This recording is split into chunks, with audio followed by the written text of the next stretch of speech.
নমস্কার সকলকে English learning চ্যানেলে স্বাগত। দেখো আমরা আগের দুটো ভিডিওতে মাধ্যমিক যারা দেবে 2025 সালে, মানে যেসব ছাত্রছাত্রীরা বা যেসব ভাই বোনেরা 2025 খ্রিস্টাব্দে মাধ্যমিক এক্সাম দেবে, তাদের সিন বা আনসিন কোনগুলো ইম্পর্টেন্ট, মানে কোন কোন পিসগুলো সিন বা আনসিন হিসাবে পড়বে তা নিয়ে আলোচনা করেছি। নাম্বার ডিভিশন কি সেটাও দেখিয়ে দিয়েছি, এবং কোন কোন রাইটিংগুলো খুব ইম্পর্টেন্ট বা পরীক্ষাতে কোন কোন রাইটিংগুলো পড়বে তা নিয়ে ডিটেলস আলোচনা করেছি। আজকে আমরা আলোচনা করব কিভাবে প্রস্তুতি নিলে তোমরা গ্রামার এবং ভোকাবুলারি পার্ট থেকে 20-তে 20 নম্বরই পাবে বা ফুল মার্কস তোমরা পাবে। মানে গ্রামারের কোন কোনগুলো তোমরা প্র্যাকটিস করবে বা কোন কোন গ্রামারগুলো পরীক্ষায় পড়বে, ভোকাবুলারি থেকে কিভাবে তোমরা ফুল মার্কস পেতে পারো তা নিয়ে ডিটেলস আলোচনা করব। তাই তোমরা ভিডিওটা স্কিপ না করে প্রথম থেকে শেষ পর্যন্ত দেখবে। আর ভিডিওটা ভালো লাগলে অবশ্যই লাইক করবে, বন্ধুদের মধ্যে শেয়ার করবে এবং কমেন্ট করে জানাবে।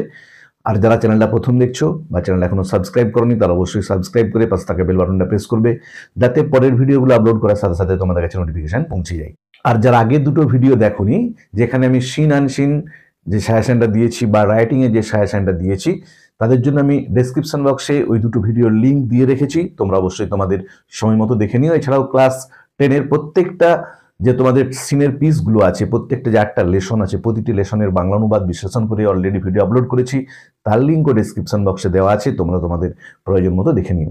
এরপরে দেখো, যেটা আজকের বিষয়, গ্রামার এবং ভোকাবুলারি থেকে কোন কোন জিনিসগুলো পড়বে, তোমরা কিভাবে প্রিপারেশন নিলে ফুল মার্কস পাবে। দেখো, গ্রামার এবং ভোকাবুলারি থেকে ফুল মার্কস পাওয়া কিন্তু খুবই সহজ। দেখো, গ্রামার থেকে পড়ে 12 নম্বর।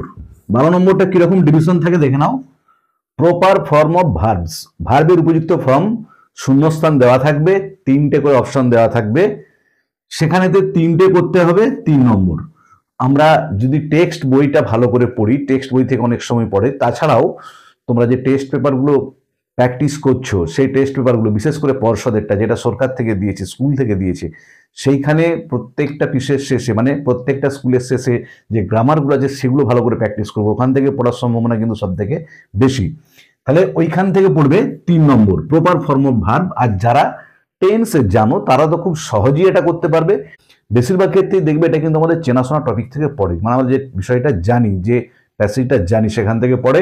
বা তোমাদেরকে বললাম, তোমরা যদি পর্ষদের টেস্ট পেপারটা ভালো করে প্র্যাকটিস করে যাও, তার সাথে যদি অন্য কোনো টেস্ট পেপারও প্র্যাকটিস করো, সাধারণত কমন পড়ে যায় প্রপার ফর্ম অফ ভার্বটা। তারপর দেখো, আর্টিকেলস এন্ড প্রিপোজিশন দিয়ে শূন্যস্থান পূরণ, এটা পড়ে 3 নম্বর। 3টে শূন্যস্থান পড়বে 3 নম্বর। এটাও তোমরা পর্ষদের টেস্ট পেপারটা ভালো করে প্র্যাকটিস করবে। এবং আর্টিকেল প্রিপোজিশনের ব্যবহার আমরা সেই একদম ক্লাস 5 থেকে প্র্যাকটিস করে আসছি, এই জায়গাটাতে খুব একটা সমস্যা হওয়ার কথা নয়। আর তোমরা পর্ষদের টেস্ট পেপারটা বারবার বলছি, কারণ ওটা মনে রাখবে সরকার থেকে দিয়েছে, মানে ওইখান থেকেই কিন্তু বেশি প্রশ্ন আসার সম্ভাবনা আছে। তার সাথে সাথে যদি অন্য কোনো টেস্ট পেপার বা কোশ্চেন ব্যাংক করো, সেগুলো প্র্যাকটিস করবে। সেখানে তো স্কুলগুলোতে যে সকল আর্টিকেল প্রিপোজিশনগুলো পড়েছে সেটা প্র্যাকটিস করবে, 3 নম্বর পেয়ে যাবে। আর পড়বে দেখো ফ্রেজাল ভার্ব। ফ্রেজাল ভার্ব আমরা জানি, যদি 50টার মতো ফ্রেজাল ভার্ব আমরা মনে রাখি, সেখান থেকে 3টে শিওর তোমরা কমন পেয়ে যাবে। এরপরে তো অনেকের কাছে হয়তো সেই 50টা ফ্রেজাল ভার্বের লিস্ট নেই। যদি কারো কাছে না থেকে থাকে কমেন্ট বক্সে জানিও, আমি তোমাদেরকে সেই 50টা ফ্রেজাল ভার্ব দিয়ে দেবো। তাহলে সেই 50টা ফ্রেজাল ভার্ব ভালো করে প্র্যাকটিস করবে। তার থেকেও বড় কথা আমি বলছি বারবার, পর্ষদের যে টেস্ট পেপারটা দেওয়া হয়েছে তোমাদের স্কুল থেকে, সেই টেস্ট পেপারের প্রত্যেকটা স্কুলে যে গ্রামারগুলো পড়েছে বা ওখানে যে প্রশ্নগুলো আছে সেখানে যে গ্রামারগুলো পড়েছে, সেইখানে যে ফ্রেজাল ভার্বগুলো আছে, তোমরা যদি পুরো পর্ষদের টেস্ট পেপারে টোটাল যা ফ্রেজাল ভার্ব আছে সেগুলো প্র্যাকটিস করে যাও, সেখান থেকে 3 নম্বর। তাহলে দেখো 3 3 3 টোটাল হলো 9 নম্বর। ফ্রেজাল ভার্বের ক্ষেত্রে একটা বলে দিই, অনেক স্টুডেন্টরা এই ভুলটা করে, এটা করলে কিন্তু তোমরা নাম্বারটা পাবে না। ধরো একটা সেন্টেন্স দিয়ে আছে, the book was published in 2020, যে বইটা প্রকাশিত হয়েছিল 2020 সালে। এটা খুব ভালো করে খেয়াল করবে, এই জায়গাতে স্টুডেন্টরা ভুল করে বলেই কিন্তু নাম্বার পায় না, ভাবে আমার নাম্বারটা স্যার কেটে দিয়েছে। যে পাবলিশডের তলাতে দাগ দেওয়া আছে, মানে পাবলিশডের ফ্রেজাল ভার্বটা আমাকে খুঁজতে হবে। যে দেখবে ব্র্যাকেটের মধ্যে অপশন দেওয়া আছে ব্রিং আউট, তো থাকবেই, পাবলিশের ফ্রেজাল ভার্ব হচ্ছে ব্রিং আউট। ম্যাক্সিমাম স্টুডেন্ট ওই ব্রিং আউটটা লিখে দিয়ে চলে আসে, কিন্তু দেখো the book was published in 2020, বইটা প্রকাশিত হয়েছিল 2020 খ্রিস্টাব্দে। এখানে পাবলিশটা কিন্তু ব্রিথি ফর্মে আছে, ওবিভিপিপি, দ্য বুক ওয়াজ পাবলিশড। তাহলে আমাকেও কিন্তু ফ্রেজাল ভার্বটার পাস্ট পার্টিসিপল ফর্মটা করতে হবে। ব্রিং আউটের পাস্ট পার্টিসিপল কি? ব্রিং, ব্রট, ব্রট। তাহলে ব্রট আউট লিখতে হবে। তুমি যদি শুধু ব্রিং আউট করো, যিনি খাজা দেখবেন যে শিক্ষক মহাশয়, তিনি কিন্তু নাম্বার কাটবেন, হাফ নম্বর অন্তত কাটবেন। তাহলে আমাকে কিন্তু যে ফ্রেজাল ভার্বটা দেওয়া থাকবে সেটা যে ফর্মে থাকবে, মানে তার সাথে যদি এস বা ইএস যোগ থাকে, ধরো তোমাকে বলা হলো একটা ফ্রেজাল ভার্ব দিল কন্টিনিউজ, কন্টিনিউয়ের সঙ্গে এস যোগ করা আছে, তোমাকে এখানে লিস্টে দেওয়া আছে গো অন, গো অন মানে কন্টিনিউ, ক্যারি অন মানেও কন্টিনিউ হয়, ধরো গো অন অপশনটা দেওয়া আছে, তুমি কন্টিনিউস দেখে গো অন লিখলে, গো এর সঙ্গে এস বা ইএসটা যোগ করলে না, তুমি কিন্তু হাফ নাম্বার পাবে। তাহলে তোমাকে লিখতে হবে কি গোজ অন, বা ক্যারি অন তাহলে ক্যারেজ অন। ধরো দেওয়া আছে the old man was searching his purse, এই সেন্টেন্সটা দিয়ে আছে, দিয়ে সার্চিং এর নিচে দাগ দেওয়া আছে, মানে সার্চিংটার ফ্রেজাল ভার্ব লিখতে হবে। দিয়ে দেখলে নিচে তো ওয়ার্ড বক্সে দেওয়া থাকবে, আমাদের হেল্প বক্সে 4টে ফ্রেজাল ভার্ব, একটা এক্সট্রা দেওয়া থাকে।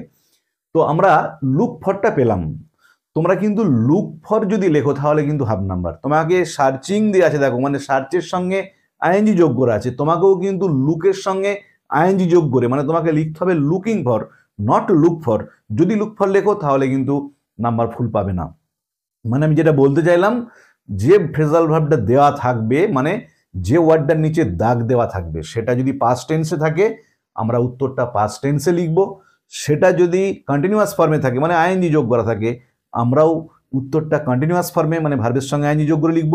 সেটার শেষে যদি এস বা ইএস যোগ থাকে, আমরাও যখন উত্তরটা লিখব তার শেষে এস বা ইএস যোগ করব। এই ক্ষেত্রটাতে কিন্তু ম্যাক্সিমাম স্টুডেন্ট ভুল করে দেয়, তাই কিন্তু এই গ্রামারের ফুল মার্কসটা তারা পায় না, ভাবে স্যার হয়তো নাম্বারটা কেটে দিয়েছে, কিন্তু না, এই ফ্রেজাল ভার্ব করার সময় তোমরা এই জায়গাটা খুব ভালো করে খেয়াল রাখবে। এরপরে দেখো এই 9টা নম্বর কিন্তু আমরা খুব ইজিলি পেয়ে যাব, কারণ proper form of verb option দেওয়া থাকবে, এবং সাধারণত এটা আমাদের চেনা জানা টপিক থেকে দেয়। এবং আমি তোমাদের বলেছি তোমরা যদি পর্ষদের টেস্ট পেপার বা সাথে কোনো কোশ্চেন ব্যাংক বা অন্য টেস্ট পেপার প্র্যাকটিস করে যাও, কমন পড়ে যাবে। আর্টিকেল প্রিপোজিশনটাও তাই। এক্ষেত্রে একটা বলে নিই, আমাদের অনেক ক্ষেত্রে কিন্তু আমাদের যে টেক্সট বইয়ে 4টে প্রোজ পিস আছে, সেখান থেকেও কিন্তু আর্টিকেল প্রিপোজিশন দিয়ে দেয়। তাই তোমরা টেক্সট বইয়ের যে 4টে প্রোজ পিস গুলো আছে সেগুলোও ভালো করে পড়ে যাবে খুঁটিয়ে খুঁটিয়ে, সেখান থেকেও কিন্তু অনেক সময় আর্টিকেল প্রিপোজিশনটা দিয়ে দেয়। দেখো পরের যেটা বিষয় সেটা হলো ডু অ্যাজ ডাইরেক্টেড। তাহলে 12 নম্বর পরে গ্রামার থেকে 9 নম্বর হয়ে গেল আমাদের। তারপরে দেখো ডু অ্যাজ ডাইরেক্টেড, এখানেতে অনেক কিছু আছে, voice change, narration change, transformation of sentence, joining আছে, ডবল এইচ কোশ্চেন আছে, তারপরে তোমার কনজাংশন দিয়ে জয়েন করা আছে, বা নেগেটিভ করা, অ্যাফার্মেটিভ করা, মানে বহু জিনিস আছে। তাহলে এর মধ্যে তোমরা কোনগুলো প্র্যাকটিস করবে দেখো খুব ভালো করে বলে দিই। এই যে 3টে নম্বর আছে ডু অ্যাজ ডাইরেক্টেড এর 3 নম্বর থাকে, তাহলে এই 9 আর 3 12 হয়। এর মধ্যে কিন্তু আমরা যদি বিগত 7-8 বছরের প্রশ্ন একটু লক্ষ্য করি, তোমরা যদি দেখো দেখবে ভয়েস চেঞ্জ প্রতি বছর একটা পড়েছে, তাহলে 3টে নাম্বারের মধ্যে বা 3টির মধ্যে একটা থাকবে ভয়েস চেঞ্জ আর একটা থাকবে নারেশন চেঞ্জ। তাহলে যে 3 নম্বর ডু অ্যাজ ডাইরেক্টেড থাকবে তার মধ্যে একটা হলো ভয়েস চেঞ্জ, একটা নারেশন চেঞ্জ, এবং ভয়েস চেঞ্জটা জেনারেলি অ্যাসার্টিভ সেন্টেন্সের দেয়, মানে বিবৃতিমূলক বাক্যের ভয়েস চেঞ্জের যে নিয়ম, সে নিয়ম মেনটেন করে যে ভয়েস চেঞ্জ সেইটা দেয়।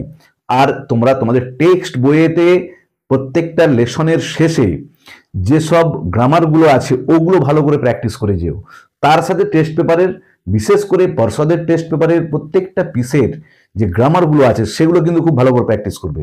তাহলে দুটো জিনিস করতে হবে, একটা যে টেক্সট বইয়ে যে গ্রামারগুলো আছে সেগুলো ভালো করে প্র্যাকটিস করলে, আর একটা হচ্ছে পর্ষদের টেস্ট পেপার, বা যদি পর্ষদ ছাড়াও অন্য কোনো টেস্ট পেপার বা কোশ্চেন ব্যাংক করে থাকো সেখানে যে গ্রামারগুলো আছে সেগুলো প্র্যাকটিস করো। তাহলে সেখান থেকে ভয়েস চেঞ্জ যদি করে যাও আমি নিশ্চিত তোমরা একটা কমন পেয়ে যাবে, এবং নারেশন চেঞ্জও একটা কমন পেয়ে যাবে। তাহলে দেখো এই 3টি নাম্বারের মধ্যে একটা পড়লো ভয়েস চেঞ্জ, একটা নারেশন চেঞ্জ। লাস্ট যদি 8-10 বছরের প্রশ্ন তোমরা লক্ষ্য করো দেখবে 3 নম্বরের মধ্যে দুটো, একটা ভয়েস চেঞ্জ একটা নারেশন চেঞ্জ রয়েছে, আর রইল একটা নাম্বার, সেটা হচ্ছে ট্রান্সফরমেশন অফ সেন্টেন্স, সেন্টেন্সের পরিবর্তন। এখানে কি দেখো 23 সালে পড়েছে কমপ্লেক্স করা, গত বছর 24 সালে পড়েছে সিম্পল করা, তার মানে এবছর আর সিম্পলে ট্রান্সফরমেশন পড়বে না, কমপ্লেক্সটাও পড়বে না। এবছর কোনগুলো ইম্পর্টেন্ট ভালো করে মনে রাখবে, এবছর ডিগ্রি চেঞ্জটা বিরাট ইম্পর্টেন্ট, যে একটা ডিগ্রি চেঞ্জ দিল, বা নেগেটিভ করা ইম্পর্টেন্ট, বা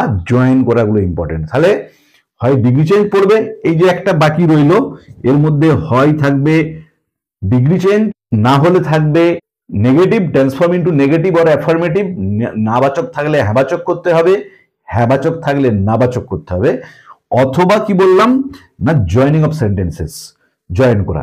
তাহলে আমরা এই তিনটে জিনিসে জোর দেবো ট্রান্সফরমেশন অফ সেন্টেন্সের ক্ষেত্রে। একটা হচ্ছে ভয়েস চেঞ্জ, একটা ন্যারেশন চেঞ্জ, এই দুটো তো পারবোই, তার সাথে সাথে ডিগ্রি চেঞ্জটা, আর নেগেটিভ থেকে অ্যাফার্মেটিভ, অ্যাফার্মেটিভ থেকে নেগেটিভ, আর একটা হচ্ছে জয়েনিং অফ সেন্টেন্স। কারণ গত বছর সিম্পলে ট্রান্সফর্ম পড়েছে, তার আগের বছর পড়েছে কমপ্লেক্সে ট্রান্সফর্ম, তাহলে আর একটা বাকি রইল সেটা হচ্ছে জয়েনিং অফ সেন্টেন্স। তাহলে এই তিন নিয়ে দেখো মোট হলো 12। তাহলে এইটা হলো আমাদের গ্রামারের 12 নম্বর। এগুলো যদি আমরা পর্ষদের টেস্ট পেপার বা তার সাথে অন্য কোনো কোশ্চেন ব্যাংক বা অন্য একটা টেস্ট পেপারে যে গ্রামারগুলো পড়েছে সেগুলো প্র্যাকটিস করে যাই, তোমরা 12তে 12ই পাবে। এবং যে গ্রামারগুলো পড়ে সেগুলো কিন্তু খুবই ইজি পড়ে, কঠিন কোনো একটাও পড়বে না। যে ফ্রেজাল ভার্বই বলো, আর্টিকেল প্রিপোজিশনের শূন্যস্থান পূরণই বলো, আর ডুয়াস ডাইরেক্টের তো বললাম একটা ভয়েস চেঞ্জ একটা ন্যারেশন চেঞ্জ থাকবেই, আর একটা বাকি রইলো সেটা হচ্ছে হয় ডিগ্রি চেঞ্জ, নাহলে নেগেটিভ থেকে অ্যাফার্মেটিভ বা অ্যাফার্মেটিভ থেকে নেগেটিভ বা জয়েন, এটা পড়বে বছর। এবারে দেখো ভোকাবুলারি 8 নম্বর। এই 8টা নাম্বার কিন্তু খুবই ভাইটাল। ভালো নম্বর পেতে গেলে যারা 90 অ্যাবাভ মার্কস পেতে চাও তাদের কিন্তু এই ভোকাবুলারির 8টা নাম্বারকে খুবই যত্ন সহকারে লক্ষ্য রাখতে হবে। এখানে কি পড়বে? Word meaning from unseen passage. আমাদের যে আনসিন প্যাসেজটা দেবে সেখান থেকে 4টে ওয়ার্ড মিনিং পড়বে, প্রতিটা 2 নম্বর করে 8 নম্বর। এরপরে দেখো এটা কি করবে তোমরা, এটাও হচ্ছে টেস্ট পেপার প্র্যাকটিস করতে হবে, নিজেদের স্টক অফ ওয়ার্ড বাড়াতে হবে। এরপরে এখানে তোমাদের একটা কথা বলে দিই, যখন তোমরা ওয়ার্ড মিনিংটা উত্তর করবে, মানে যখন তুমি অ্যান্সারটা লিখবে, দেখবে যে ওয়ার্ডটা তোমাকে মিনিং খুঁজতে বলা হয়েছে, মানে প্রশ্নতে যে ওয়ার্ডটা দেওয়া আছে, আগে এই বেসিক কনসেপশনগুলো রাখবে। সেটা যদি অ্যাডভার্ব হয় তাহলে তোমার অ্যান্সারটাও কোনো না কোনো অ্যাডভার্ব হবে, তাহলে দেখবে তোমার খুঁজতে অনেক সহজ হয়ে গেল। যে যদি প্রশ্নর ওয়ার্ডটা অ্যাডভার্ব থাকে তোমার উত্তরটাও অ্যাডভার্ব হবে, তাহলে তুমি আনসিনের মধ্যে যে অ্যাডভার্বগুলো রয়েছে সেগুলো খেয়াল করবে। যদি প্রশ্নটা ভার্ব হয় তোমার উত্তরটাও কোনো না কোনো ভার্ব হবে। মানে ধরো তোমাকে বললো স দিয়েছিল, স এসে ডব্লু দেখেছিল, তাহলে দেখো কি আছে, সি এর পাস্ট টেন্স আছে, তাহলে তোমার লক্ষ্য থাকবে একটা ভার্ব যেটা পাস্ট টেন্সে থাকবে সেটা উত্তর হবে। বুঝতে পারলে কি বললাম? যে তোমাকে ধরো বললো স, এটার ওয়ার্ড মিনিং খুঁজে বার করো, তাহলে প্রথমে তুমি দেখে নিলে সটা হচ্ছে একটা ভার্ব এবং এটা পাস্ট টেন্সে আছে। তাহলে তুমি উত্তর যখন খুঁজবে কি করবে না, ওই আনসিন প্যাসেজের মধ্যে যে ভার্বগুলো আছে সেগুলো খেয়াল করবে এবং তার মধ্যে যেগুলো পাস্ট টেন্সে আছে। তাহলে এবার তুমি দেখলে নোটিসড দেওয়া আছে, তাহলে উত্তর হবে নোটিসড। যদি কোনো অ্যাডজেক্টিভ হয়, তোমাকে যে ওয়ার্ড মিনিংটা খুঁজতে দেওয়া হলো, তাহলে তোমার উত্তরটাও কোনো না কোনো অ্যাডজেক্টিভ হবে। এই কনসেপশনটা আগে ক্লিয়ার করবে, যে ওয়ার্ডটা তোমাকে দেওয়া হয়েছে সেটা ভার্ব না অ্যাডভার্ব না অ্যাডজেক্টিভ, মানে কোন পার্টস অফ স্পিচে আছে সেটা আগে খেয়াল করবে। কারণ তোমরা যদি সেটা ধরতে পারো তাহলে তোমার অ্যান্সারটা খুঁজে বার করতে অনেক সুবিধা হবে। কারণ নাউন হলে তার উত্তরটাও নাউন হবে, অ্যাডজেক্টিভ হলে উত্তরটাও অ্যাডজেক্টিভ হবে, ভার্ব হলে উত্তরটাও ভার্ব হবে, আর যদি সেটা কোনো অ্যাডভার্ব হয় অ্যান্সারটাও অ্যাডভার্ব হবে। দেখো এইটার কিন্তু কোনো নিয়ম নেই ওয়ার্ড মিনিংটা খুঁজার, যে তোমাকে বলা যাবে না যে এর মধ্যে থেকে ওয়ার্ড মিনিং পড়বে, কারণ এটা তো কোনো গ্যারান্টি নেই, কেউ জানে না কোন কোন ওয়ার্ডগুলোকে মিনিং খুঁজতে দেবে। শুধুমাত্র প্র্যাকটিস, তোমরা পর্ষদের টেস্ট পেপারটা ভালো করে প্র্যাকটিস করবে, আর তাছাড়া যদি কোনো কোশ্চেন ব্যাংক বা অন্য কোনো টেস্ট পেপার ডব্লিউবিটি এবিটি এসব আছে সেগুলো যদি প্র্যাকটিস করে যাও, কোনো স্টুডেন্ট যদি একটা দুটো টেস্ট পেপারে সব আনসিনগুলো প্র্যাকটিস করে যায়, জেনারেলি সেটা কমন পড়ে যায় আনসিনটাও, তাহলে আনসিনটা যদি কমন পড়ে যায় সেখানে প্যাসেজে যে ওয়ার্ড মিনিংগুলো পাবে সেগুলো কিন্তু কমনই থাকবে। তাহলে আজকের ভিডিওতে আমরা মাধ্যমিক যারা 2025 সালে দেবে, অর্থাৎ আমার যেসব ভাই বোনেরা বা স্টুডেন্টরা 2025 সালে মাধ্যমিক পরীক্ষা দিচ্ছ, গ্রামার এবং ভোকাবুলারি থেকে কিভাবে 20টা নম্বর তোমরা সহজেই পেতে পারো তা নিয়ে ডিটেলস আলোচনা করলাম। এবার দেখো আবার বলে দিচ্ছি, তোমরা জোর দেবে ভয়েস চেঞ্জে, ন্যারেশন চেঞ্জে, ডুয়াস ডাইরেক্টেড এর ক্ষেত্রে, কারণ লাস্ট 8-10 বছরের প্রশ্ন দেখলে দেখা যাবে 3টে ডুয়াস ডাইরেক্টেড এর মধ্যে কিন্তু একটা ভয়েস চেঞ্জ একটা ন্যারেশন চেঞ্জ আছে। লাস্ট 2 ইয়ার্সে 2024 সালে পড়েছে সিম্পল করা, 2023 সালে পড়েছে কমপ্লেক্স করা। এবছর কিন্তু ডিগ্রি চেঞ্জের পসিবিলিটি আছে বা জয়েন করা বা ট্রান্সফরমেশন অফ সেন্টেন্সের মধ্যে নেগেটিভ টু অ্যাফার্মেটিভ বা অ্যাফার্মেটিভ টু নেগেটিভ। তাহলে এই জিনিসগুলো আমরা জোর দেবো। তাহলে আজকের ভিডিওতে আমরা কিভাবে খুব সহজে ফুল মার্কস মানে 20তে 20 পাবে তা নিয়ে ডিটেলস আলোচনা করলাম। ভিডিওটা ভালো লাগলে অবশ্যই লাইক করবে, বন্ধুদের মধ্যে শেয়ার করবে এবং কমেন্ট করে জানাবে। আর আমি আগে দুটো ভিডিওতে কোন কোন সিন আনসিনগুলো এবারের জন্য খুবই ইম্পর্টেন্ট তা নিয়ে আলোচনা করেছি এবং কোন কোন রাইটিংগুলো তোমরা 2025 সালের পরীক্ষার্থীরা ভালো করে প্র্যাকটিস করে যাবে বা মুখস্থ করে যাবে তা নিয়ে ডিটেলস আলোচনা করে ভিডিও আপলোড করেছি। যারা সেগুলো দেখোনি তাদের জন্য আমি ডেসক্রিপশন বক্সে সেসব ভিডিওর লিঙ্ক দিয়ে দিয়েছি, তোমরা অবশ্যই তোমাদের সময় মতো দেখে নিও। তাই যারা চ্যানেলটা প্রথম দেখছো অবশ্যই চ্যানেলটা সাবস্ক্রাইব করে পাশে থাকা বেল বাটনটা প্রেস করবে, যাতে ভিডিওটা আপলোড করার সাথে সাথে তোমাদের কাছে নোটিফিকেশন পৌঁছে যায়। ভালো থেকো সকলে, ধন্যবাদ। ভালো করে প্রিপারেশন নাও, কোনো সমস্যা হলে অবশ্যই কমেন্ট বক্সে জানিও, আমি তোমাদের হেল্প করব।